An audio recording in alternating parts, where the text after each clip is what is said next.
outras abordagens que para nós são muito importantes e que acabam cerceando o trabalho de jornalistas e de comunicadores no Brasil. E uma delas dialoga diretamente com o que aconteceu aqui na Câmara, e eu me somo a todas as manifestações que estão aqui. A Repórteres Sem Fronteiras integra a Coalizão em Defesa do Jornalismo, que se manifestou sobre isso também, porque o que aconteceu aqui na Câmara, ele não é fruto, na minha avaliação, da falta de compromisso do presidente Hugo Motta apenas com a liberdade de imprensa. Ele é fruto de uma banalização e de uma naturalização do cerceamento à atividade jornalística de comunicação no nosso país, que foi brutalmente intensificada durante o governo Bolsonaro e que se espraiou e se capilarizou na nossa sociedade de tal maneira que, mesmo depois de uma mudança de governo, dessa mudança da institucionalidade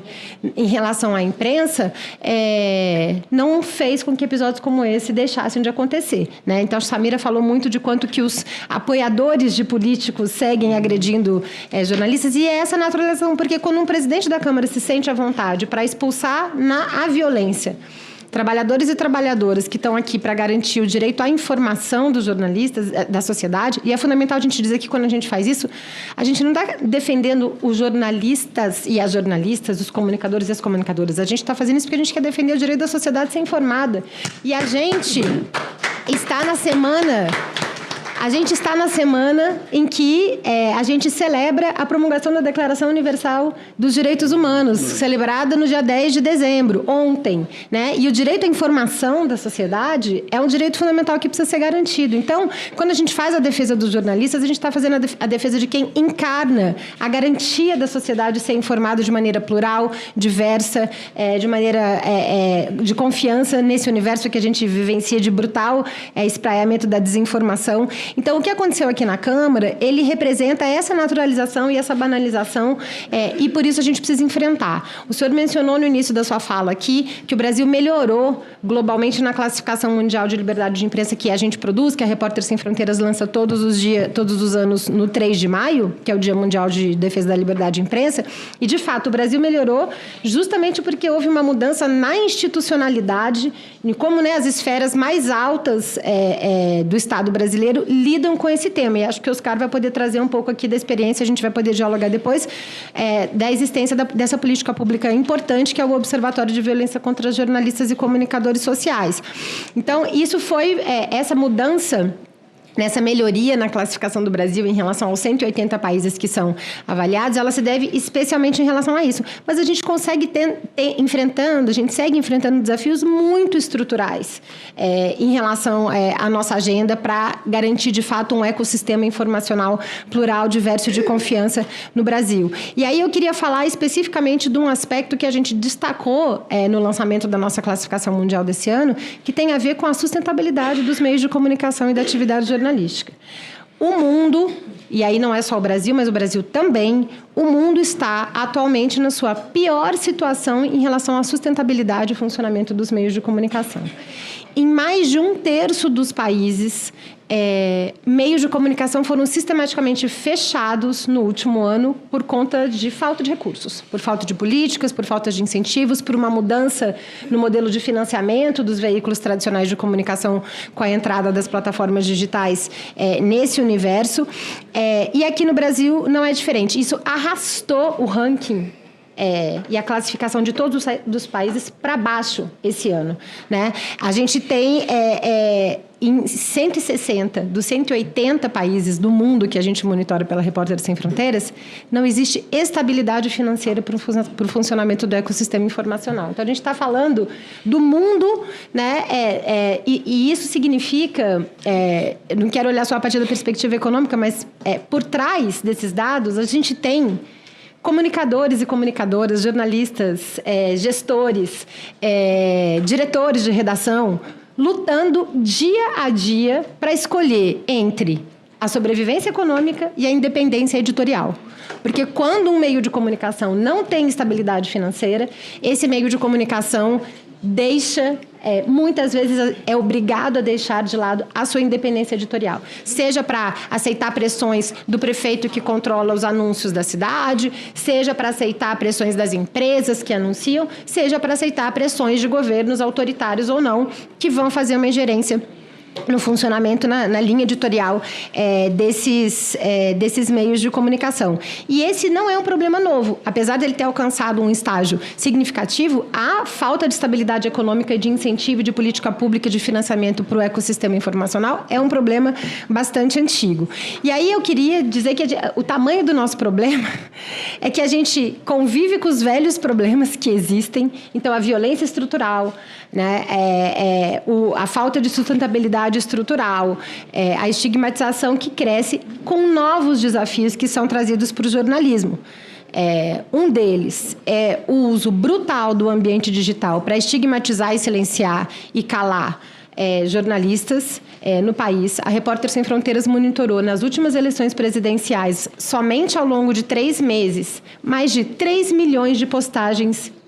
de estigmatização do trabalho da imprensa, né? Nós vamos, junto com a Coalizão em Defesa do Jornalismo, fazer o monitoramento nas eleições do ano que vem.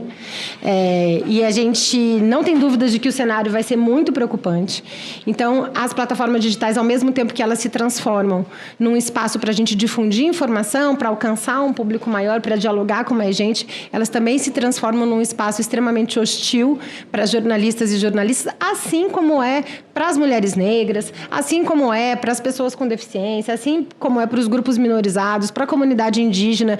para a população negra em geral. Então,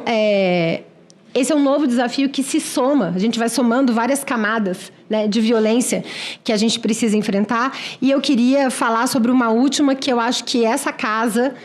tem um desafio muito breve, não só o Senado, mas agora está nas mãos das câmaras, que são os desafios trazidos pela questão da inteligência artificial para o funcionamento do jornalismo. O surgimento e a massificação dos sistemas de inteligência artificial, eles mudaram a forma como se produz e distribui e se consome conteúdo e também informação no país. A gente vê os meios de comunicação cada vez mais dependentes dos sistemas de recomendação de conteúdo, que são sistemas de inteligência artificial utilizados por essas empresas que hoje controlam o fluxo comunicacional no mundo todo, mas eles também facilitam a produção e a disseminação de uma maneira muito veloz das chamadas deepfakes, que estão cada vez mais realistas, no sentido de enganar completamente a sociedade em relação àquilo que se está vendo. E isso, num cenário eleitoral, é extremamente preocupante. A gente acabou de sair da COP30, onde isso vem sendo usado para fomentar o negacionismo climático, né? Onde isso vem sendo usado para deslegitimar também o trabalho de jornalistas e comunicadores que estão no território denunciando os crimes ambientais e cobrindo os crimes ambientais. Então, é urgente que a gente avance numa regulação da inteligência artificial no país, que tem vários outros aspectos que não tocam no jornalismo, mas que tem um aspecto sobre a integridade da informação, que precisa ser garantida, e também o aspecto da justa compensação às iniciativas jornalísticas, sejam elas comerciais ou não, que produzem conteúdos que hoje são usados e raspados indiscriminadamente por essas grandes gigantes da inteligência artificial para treinar os seus modelos sem nenhuma forma de compensação de recurso para a sustentabilidade. Então, esse ciclo se fecha, né? Porque é muito caro produzir informação no Brasil, num país continental como o nosso. E aí, essa informação é publicada, circula nesse ambiente digital, é raspada, é apropriada, é usada para treinar esses modelos de inteligência artificial por parte dessas grandes empresas, e o jornalismo não tem nenhuma forma de compensação. Então, está em discussão e já passou aqui no Senado um projeto de lei que é o 2338, que agora está esperando o relatório do deputado Aguinaldo Ribeiro, do PP da Paraíba, e eu menciono aqui porque eu acho que é fundamental todo mundo pressionar o relator para que ele apresente o seu relatório brevemente, para que a gente possa fazer um debate sobre isso de uma maneira qualificada na Câmara. O Senado já aprovou inclusive com mecanismos importantes de compensação e remuneração do jornalismo pela utilização desses conteúdos por parte das plataformas digitais. A gente precisa garantir que isso seja aprovado na Câmara também, e como vai haver mudanças certamente no texto, isso vai voltar aqui para o Senado, então é importante os senadores também estarem atentos a essas questões. Eu termino, senador, deixando com o senhor uma pesquisa que a Repórteres Sem Fronteiras fez sobre o marco normativo e políticas públicas sobre a atividade jornalística no Brasil, que é uma pesquisa que mostra iniciativas de política pública e de projetos de lei que estão tramitando aqui no Congresso Nacional e que podem ser caminhos importantes para a gente, de fato, não só fomentar o jornalismo, mas a gente justamente garantir aquilo que eu comecei na minha fala aqui, garantir o direito da sociedade a uma informação plural, diversa, de confiança, no cenário que a gente atravessa hoje.